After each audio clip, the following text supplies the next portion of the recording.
शिवसेना नेते अनिल परब कांदिवलीतील समतानगर पोलीस ठाण्यात जात पोलिसांची त्यांनी भेट घेतली आहे।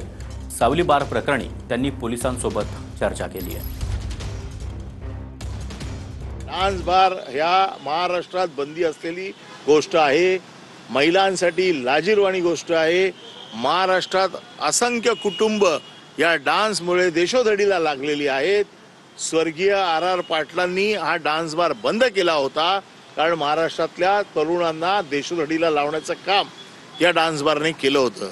आणि म्हणून अशा बंदी असलेल्या बार स्वतः गृह राज्यमंत्र्याच्या घरातल्या व्यक्तीच्या नावाने चालतो, हे महाराष्ट्रासाठी शर्मेची गोष्ट आहे। आणि शेवटचा प्रश्न, रामदास कदम यांनी म्हटलेलं आहे की तिकडे फक्त ऑर्केस्ट्रा चालायचं, कुठलंही अशी कृत्य चालायचं नाही। परत पुन्हा मी सांगतो, पोलिसांनी जो काही छापा टाकलाय, पोलिसांच्या पंचनाम्यामध्ये सगळ्या गोष्टी नमूद केल्या आहेत।